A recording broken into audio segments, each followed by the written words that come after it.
الشيطان الرجيم. بسم الله الرحمن الرحيم. وإذ قلنا للملائكة اسجدوا لآدم فسجدوا إلا إبليس قال أأسجد لمن خلقت طينا قال أرأيتك هذا الذي كرمت علي لئن أخرتني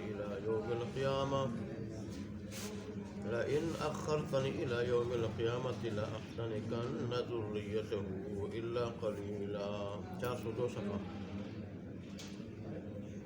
اب آیت نمبر 63. آیت نمبر 63. قال اذهب فمن تبعك منهم فإن جهنم جزاؤكم جزاء موفورا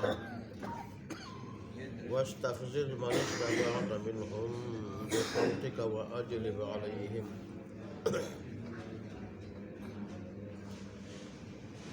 وأجلب عليهم بخيلك ورجلك وشاركهم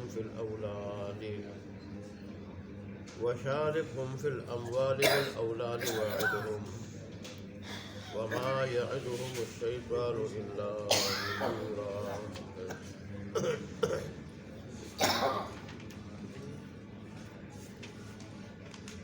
إن عبادي ليس لك عليهم سلطان وكفى بربك وكيلا. صدق الله مولانا العظيم وصدق رسوله النبي الأمي الكريم ونحن على ذلك لمن الشاهدين والشاكرين والحمد لله رب العالمين.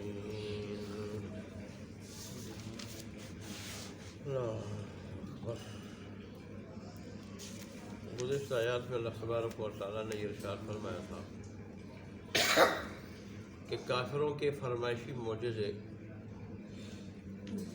ظاہر کرنے سے اور دکھانے سے صرف یہ بات مانے ہے کہ معجزے دیکھنے کے باوجود بھی یہ اگر ایمان نہیں لائیں گے تو پھر ان کو سزا دی جائے گی، صفحہ ہستی سے مٹا دیا جائے گا. اور اس امت کے حق میں یہ نہیں چاہتا کہ یہ امت صفحہ ہستی سے مٹ جائے. پھر اللہ نے مثال کے طور پر قوم سمود کی بات کی کہ دیکھو انہوں نے نشانی مانگی تھی اونٹنی، اور پھر جب ہم نے انہیں اونٹنی دی تو ہم نے کہا کہ اس کو چھیڑنا نہیں. انہوں نے اونٹی کے ساتھ چھیڑا کہ پاؤں کاٹ ڈالے، ذبح کیا اس کو. تو پھر ہم نے ان کو بھی صفحہ ہستی سے مٹایا. اور پھر اللہ تبارک و تعالیٰ نے فرمایا یہ جو کچھ ہم نشانیاں ظاہر کرتے ہیں یہ بندوں کو ڈرانے کے لیے. آج زلزلہ ہو، بجلی کی چمک ہو، گرج ہو، سورج گہن ہو، چاند گہن ہو، یہ ساری کی ساری چیزیں انسانوں کو ڈرانے کے لیے. اگر اتنی بڑی مخلوق بھی میری پکڑ سے بچ نہیں سکتی اور میری طرف سے گرفت سے، آزمائش سے بچ نہیں سکتی تو تم تو معمولی ہو. اللہ ڈرانے کے لیے چیزیں دکھاتا ہے. پھر اللہ نے یہ بھی ارشاد فرمایا تھا اپنے حبیب کو، دیکھو ہم نے تو آپ کو کہا تھا کہ سارے کے سارے لوگ میرے احاطے میں ہیں، لہذا کوئی جرم کرے اور میری سزا سے پھر وہ بچ جائے، میرے قابو سے نکل جائے، باہر ہو جائے، ایسا نہیں ہو سکتا. سارے میرے قابو میں ہیں، قبض قدرت میں ہیں. اور پھر اللہ نے فرمایا کہ اس واقعہ معراج کو اور شجر ملعونہ یعنی توہر کا درخت، یہ ایمان، اہل ایمان اور غیر اہل ایمان دونوں کے واسطے آزمائش، دونوں کے واسطے آزمائش. لیکن جن لوگوں کے دلوں پہ مہریں لگی ہوتی ہیں ان کو جو مرضی ہے دکھاؤ، نشانیاں دکھاؤ، جو دکھاؤ، ان کی سرکشی میں اضافہ ہوتا ہے. اللہ تبارک و تعالیٰ کی نشانیوں کو دیکھ کے وہی ڈرتے ہیں جن میں ایمان ہو، خوف خدا ہو۔ آج کل بھی لوگ سورج گہن، چاند گہن، ان کی جو ہے نا وہ تصویریں لیتے ہیں، ویڈیوز بناتے ہیں، مزے لیتے ہیں، ٹس سے مس نہیں ہوتا۔ حالانکہ اللہ خود فرما رہے ہیں قرآن میں، یہ نشانیاں میں دکھاتا ہوں ڈرانے کے لیے۔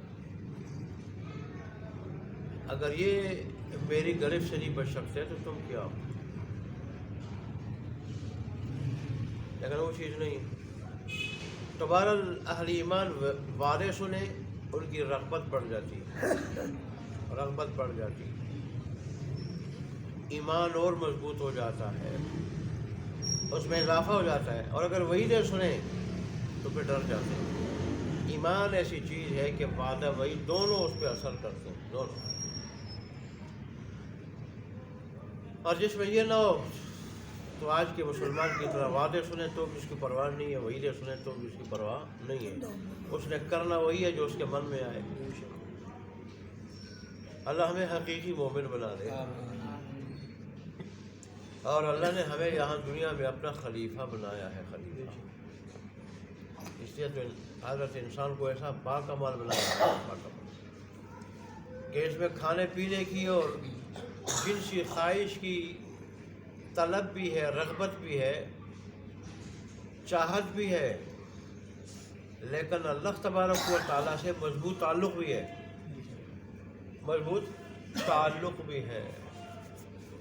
اور اللہ تبارک و تعالیٰ کا نائب بن کے دنیا سے اچھائیاں برائیاں ختم کرتا ہے انسان، اور اچھائیاں عام کرتا ہے۔ خلافت ہے ایسے اللہ کے پیشوار بن لے۔ اللہ نے نمونہ کے طور پر بہت سارے جو ہے نا ایسے انسان ہر دور میں ہوئے ہیں اور ہیں۔ اللہ فرشتوں کو، ساری مخلوقات کو دکھاتا ہے کہ دیکھو تم اگر میری عبادت کر رہے ہو، نافرمانی نہیں کر رہے ہو، تمہیں نہ کھانے کی رغبت، نہ پینے کی رغبت، نہ جنسی رغبت۔ کمال تو یہ ہے کہ جس میں کھانے کی رغبت ہے اور پینے کی رغبت ہے، جنسی رغبت ہے، لیکن میں انہیں کہوں کہ حرام کی طرف نہ جانا، اگرچہ بے شمار ہو نہیں جاتے ہو۔ حرام طریقے سے انسان اگر کمائے تو حلال کے مقابلے میں زیادہ کما لیتا ہے، بعض اوقات تو بے تحاشا کما لیتا ہے۔ میرا حکم ہے نہ جاؤ، نہیں جاتے۔ اللہ کو پتہ ہے کہ حرام کمائی جب ہمارے پاس آئے گی تو پھر کھانے پینے پہننے ہر چیز، جتنی بھی چیزیں سب کی فراوانی ہوگی۔ ایسا ہی ہمارا جو ہے نا وہ مکان بھی ہوگا، رہائش بھی ہماری ایسی ہوگی، لیکن میرا حکم ہے تو بچتے ہیں۔ ایسا ہی حرام جگہوں پہ خرچ نہ کرو، دل تو کرتا ہے لیکن اپنے آپ کو بچاتے ہیں۔ حرام بڑی چیزیں ہیں، نگاہ حرام ہے، حرکت حرام ہے، زنا ہے، بڑی چیزیں ہیں، شراب ہے، اس کا دل کرتا ہے، میرا حکم ہے تو نہیں کرتا۔ یہ فرشتوں کو اللہ دکھاتا ہے کہ دیکھو کمال یہ ہے۔ نفسانی خواہشات پوری کرنے کی رغبت ہے، نفس کا مقابلہ ہے۔ نفس ساری قوتیں ظاہری باطنی جتنی بھی ہیں نفس کی تابع ہیں، اور نفس کا رخ شر کی طرف ہے۔ تو نفس کہتا ہے ایسا کرو، لیکن میرے حکم کی وجہ سے نہیں کرتا ہوں۔ ہر قسم کی حرام چیز ہے، یہاں سے کہ جنسی خواہش بھی ناجائز پوری نہیں کرتا، اور جائز بھی جن دنوں میں کہوں نہ پوری کرو، جیسے رمضان میں، وہ بھی نہیں پوری کرتا۔ کمال تو یہ ہے۔ اور پھر رہتا بھی کس میں؟ دھوکے کے گھر میں، جہاں شر خیر پہ غالب ہے، جہاں تاریکی روشنی پہ غالب ہے، جہاں بغاوت اطاعت پہ غالب ہے، نافرمانی فرمان برداری پہ غالب ہے، اور برائیاں اچھائیوں پہ غالب ہے، اور اس کے سامنے کچھ نہیں، نہ جنت ہے نہ دوزخ ہے، نہ وہاں کی سزائیں ہیں، بلکہ دنیا کی رنگینیاں ہیں۔ پھر اس جیسے یہ انسانوں کے پاس، کسی کے پاس کاریں، کسی کے پاس بنگلے ہیں، کسی کے پاس بے تحاشا مال دولت ہے، یہ سب کچھ ہونے کے باوجود بھی یہ میرے حکم کو توڑتا نہیں ہے، میری نافرمانی نہیں کرتا، اور اطاعت اور عبادت سے مجھے راضی رکھتا، اچھائیاں عام کرتا ہے، برائیوں کا خاتمہ کرتا ہے، فرشتوں کے سامنے اللہ فخر کرتا ہے۔ تو ایسے ایمان والے جو ہیں پہ وعدے بھی اثر کرتے ہیں اللہ کے اور وعیدیں بھی، اور اگر ایسے نہ ہو تو ہم ظاہر ہر درس میں سنتے ہیں، ہر جمعے میں سنتے ہیں، لیکن ٹس سے مس نہیں ہوتے۔ اللہ تبارک اللہ ہمارے ہاتھ پہ رحم فرمائے۔ کلا بران علی قلوبہم بما کانوا یکسبون۔ کافر جو کچھ ہے کہ ہم جو کچھ کہتے ہیں ہم قرآن اس لیے نہیں مانتے، اس لیے نہیں مانتے کہ جھوٹ بولتے ہیں، بلکہ میں نے ان کے دلوں پہ ٹھپے لگا دیے ہیں، ان کے دل سیاہ ہو چکے ہیں، زنگ آلود ہو چکے ہیں ان اعمال کی وجہ سے جو یہ کماتے ہیں۔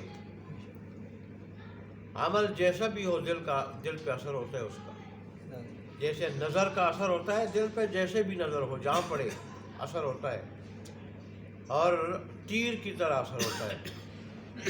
تو ایسا ہی انسان جو گناہ کرتا ہے اس کا بھی اندر اثر ہوتا ہے دل پہ، اور جو نیکی کرتا ہے اس کا بھی اثر ہوتا ہے۔ نیکی سے دل بنتا ہے، روحانی ترقی کرتا ہے، اور اس کی اصلاح ہوتی ہے، اس میں کمال نور ایمان کا وہ آ جاتا ہے، بصیرت آ جاتی ہے، جس حق کی روشنی، ایمان کی روشنی سے حق اور باطل کو، اچھے اور برے کو یہ دیکھ لیتا ہے، اس میں تمیز کر لیتا ہے۔ لیکن جیسے ہر چیز کے لیے ایک فیکٹری ہوتی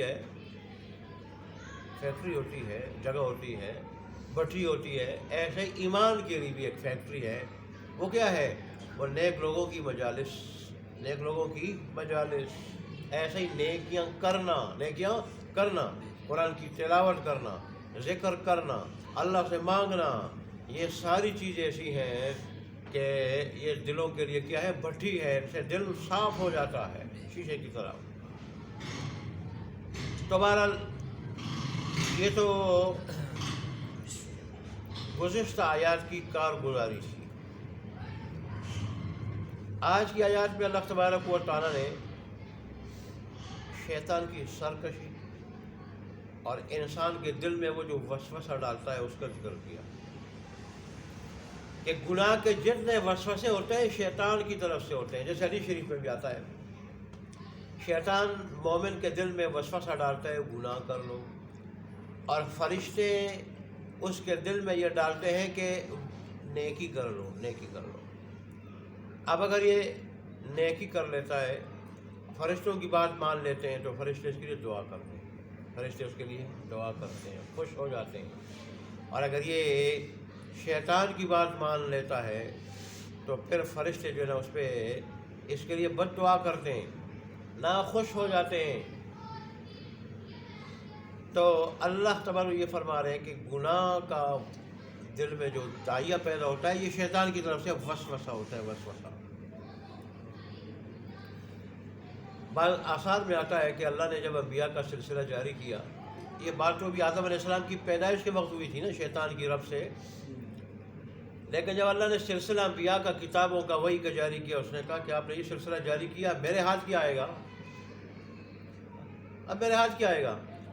تو اللہ تبارک و تعالیٰ نے فرمایا کہ تو میری بغاوت اور نافرمانی کے جتنے آلات ہیں اس کے ذریعے کام لے، اس کے ذریعے کام چلا۔ کیا ہے؟ موسیقی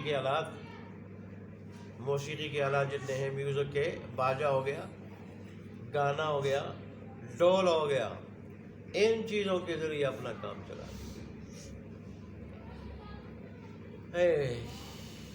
اور لوگوں کے دل میں ڈالنے کی روح کی غذا ہے، ہاں، بعضوں کے دل میں یہ ڈال دے کہ بھئی اس کے ذریعے قوالیاں پڑھا کرو اور سنا کرو، بعض کے دل میں یہ ڈال دو کہ اس کے ساتھ نعتوں کو ملا دو، اللہ کی حمد کو، رسول اللہ علیہ وسلم کی نعت کو ملاؤ، اور اس کو کار ثواب سمجھو کہ اس میں ہمیں کیا ملتا ہے؟ ثواب ملتا ہے۔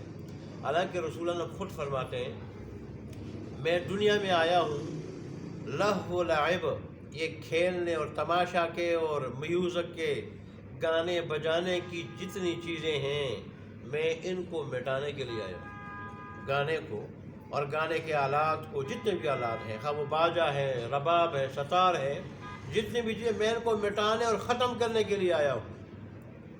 اب اگر آج کل کے مسلمان کی طرح اس کو نعت کے ساتھ لگا دے تو ظاہر ہے اس سے نعت کی گستاخی ہوگی یا نہیں ہوگی؟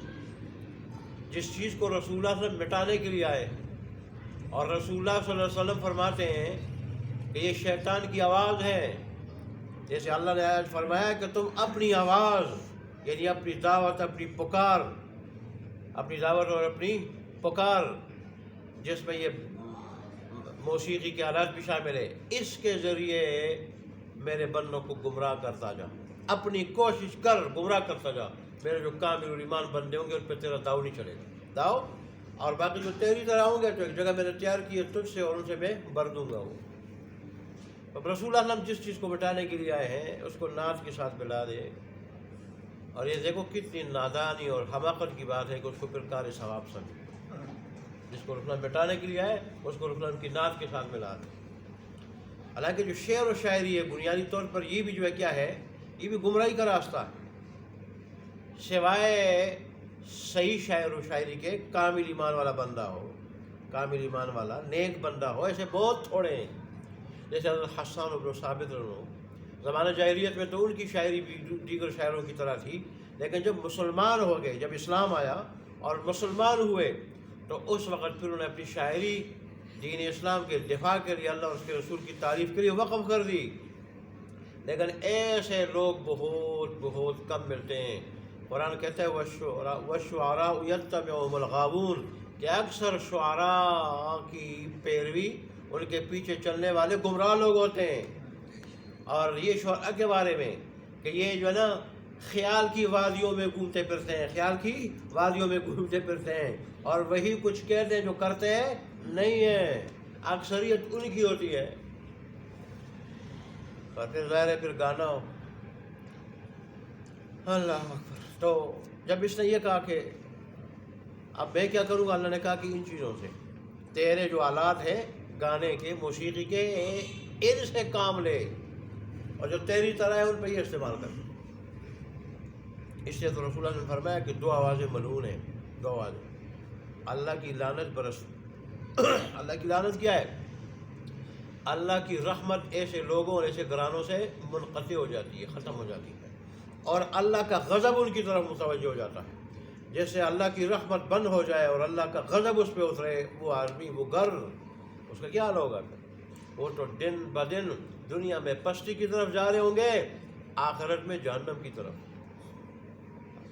دو آوازیں کون سی ہیں؟ ایک موسیقی کی آواز، موسیقی کی، گانے کی، باجے کی، رباب ستار وغیرہ کی آواز، اور ایک نوحہ بین کی آواز، نوحہ بین کی آواز، جس میں وہ بعض زمانہ جاہلیت بہت ہوتا تھا کہ گالوں کو پیٹنا، سینے کو پیٹنا، گریبان چاک کرنا، بال نوچنا۔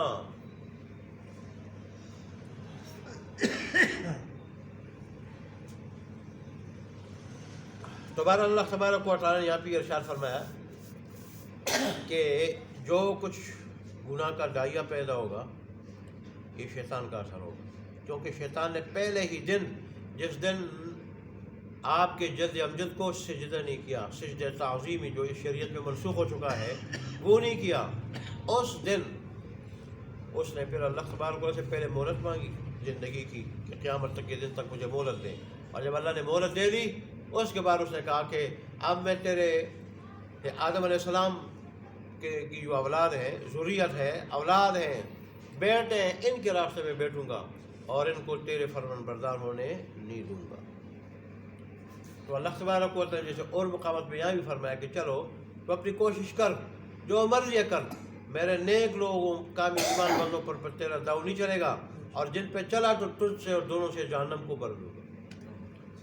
یہاں تو دیکھیں طرح طرح کے وسوسے ڈالتا ہے، اور شیطان کے جتنے آلات ہیں، جتنے آلات ہیں ان کے ذریعے انسان کو گمراہ کرتا ہے۔